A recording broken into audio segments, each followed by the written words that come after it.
For my final project, I did Pac-Man, and I have a maze class, a ghost class, a Pac-Man class, and a Pac-Man runner class. And this is how my game looks. So first it has the intro music, and you just start moving. And it also has the Pac-Man eating the pellet, and there's also the noise for the power up.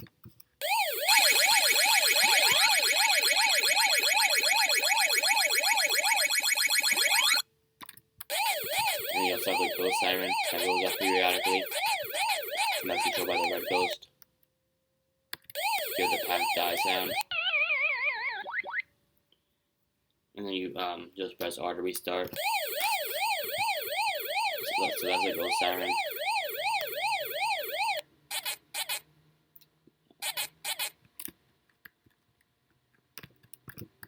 And then you can I for testing I just made a fast forward button to get through the maze. And so then once you eat all the pellets, then you'll go to this screen and you just press N to go to the next level. So this one's a map. And then this map is has cut throughs. And so if I go to the final level, this one also has cut throughs.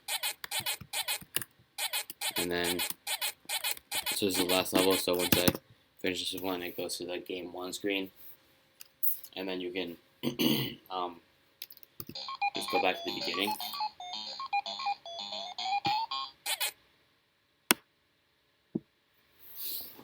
So this is my Pac-Man class. I have the row and column, the width and height, up key, down key, left key, right key, chase, open, close, chase timer, chase time, switch image, pack key, and pack power up. And then for movement, I use an enum, and so I have direction and next direction. Direction is the current direction, and next direction is something that I use to make turns a little bit easier. Because when I was originally making it, it was hard to make turns really exact, and if you didn't time it up correctly, it wouldn't be able to make the turn. So next direction allows for a little bit of room for error. So if you're like a little bit early with your clicking the arrow key, then it will still make the turn successfully.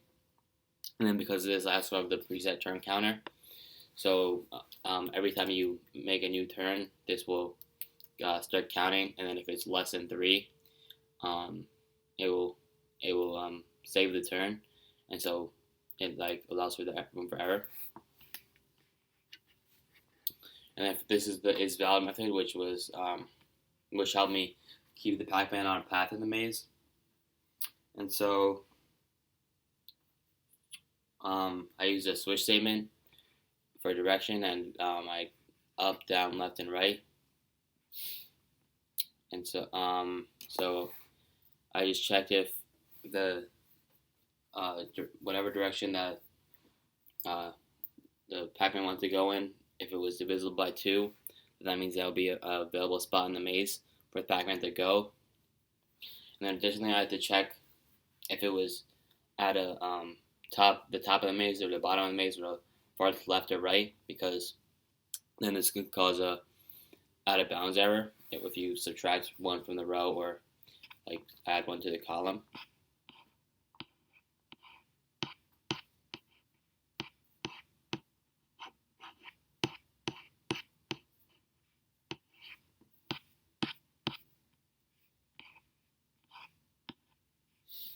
And then for my draw method,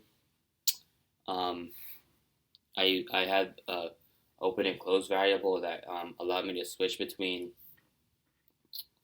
the open and close Pac-Man that for the chumming effect, and I also had a switch image timer that calculated when to switch between the 2 images.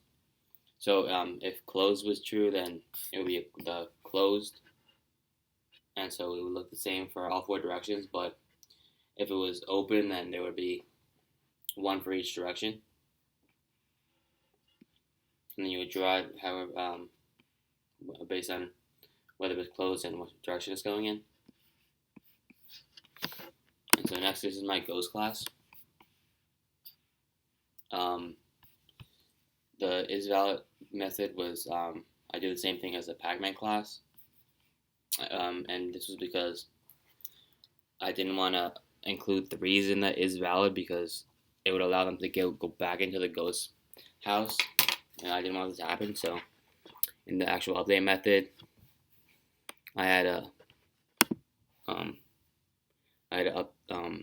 thing to make them move around in the ghost class and eventually leave once their delay timer was done. And then so for the actual update of the ghosts, here's a description of each color ghost. So red and pink were pretty much very similar.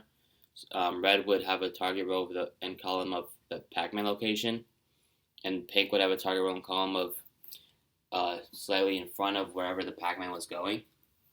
And then both ghosts would have horizontal movement as a priority, unless the Pac-man was on the opposite side of the maze vertically, and in this case they would choose to go vertically first.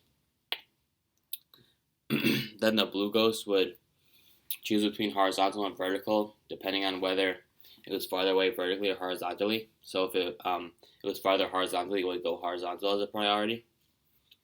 And the blue ghost also had Pac-man as its target row and column.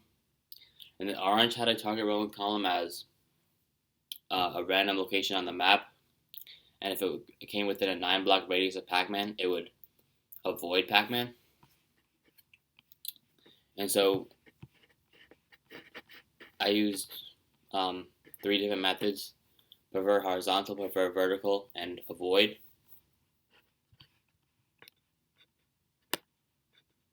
So then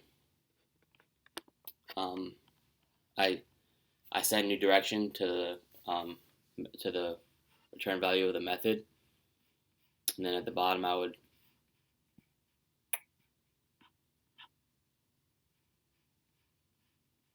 set the direction as the new direction.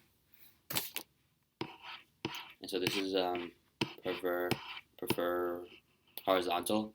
So this method will go horizontal as a preference. So if the target is right and it can go right, it will choose to go right, and then the same thing with left. And then next would be up and down. And then if it gets to the else statement, then there was no valid moves that would also bring it nearer to the Pac-man. So this would mean that you would just look for a valid move. And in this one, I chose to go up and down first, because if there was no valid move to go left or right and get closer to Pac-man, then any left or right movement will get farther horizontally from Pac-man. And so because horizontal is a priority, I wanted to stay as close as possible horizontally to Pac-man. So then I would just try and make a vertical move first instead. And then for prefer vertical, I do the same thing except reversed. So up and down will be first, then in the else statement, right and left will be first. And then finally avoid. It would basically be similar to the other 2 methods, except it would try and go the opposite way of the target. So the target would be the Pac-man, and then if the target was up, for example, it would just check if down is available, and then otherwise, if it can't make a valid move that's away from Pac-man, then it will just go right first, then left, then up, then down.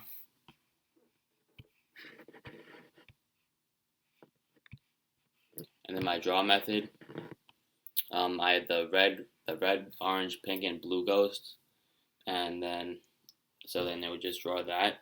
But if they were in panic mode and like the vulnerable stage, then it would either be panic 1 or panic 2.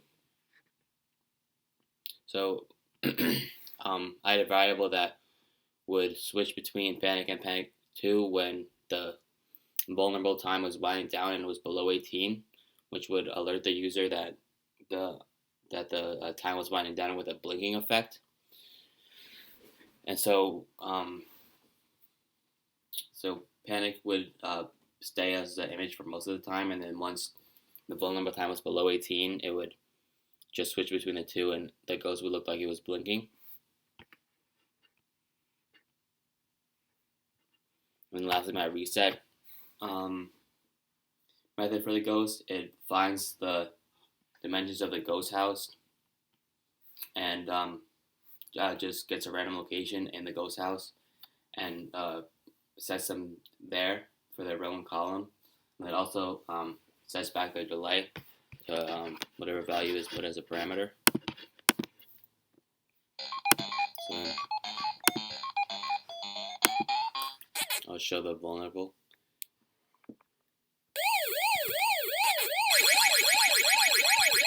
So this is Pac-man and makes like a blink. And then also, I also have a Pac-man eating the ghost sound. And then lastly, I have the scatter update for the ghosts.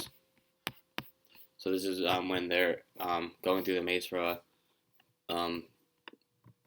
certain amount of time, and so they each go to their own location.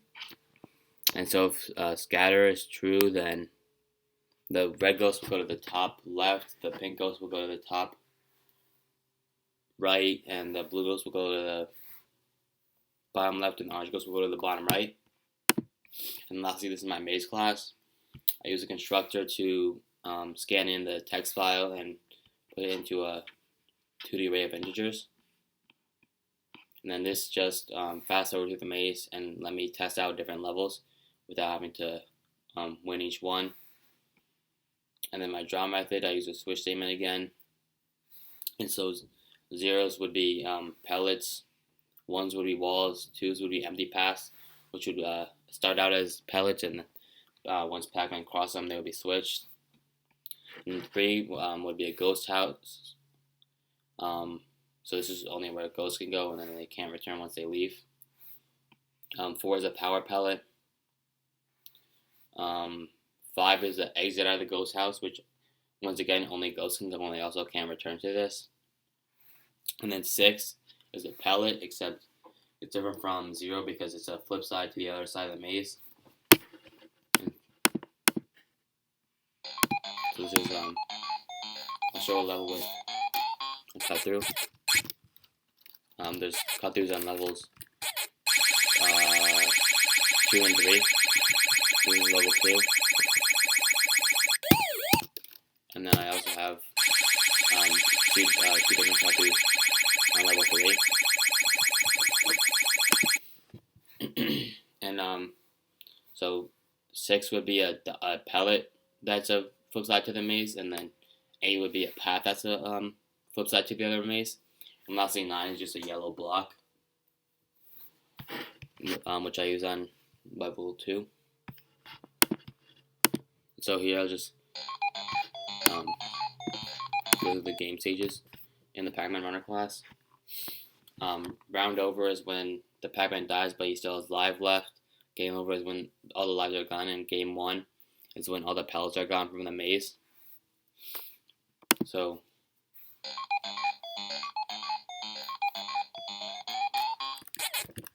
this should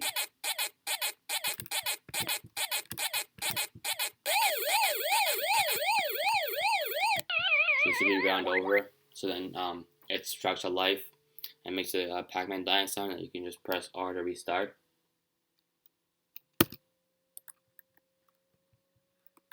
And then I'll use a fast forward to show game 1. So once game is 1, it checks if it's the last level, and if it's not, then it will go to this screen. So once again, I'll show level 1. And so once, if you're in the last level and the game is 1, then it goes to this screen and allows you to go back to level 1. So lastly, I'll show game over.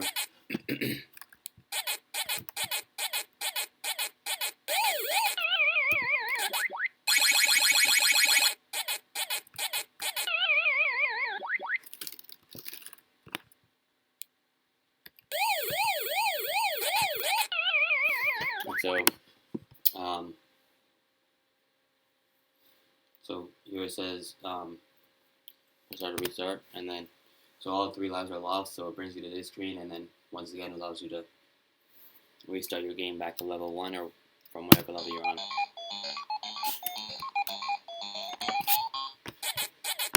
And that's my Pac-Man game.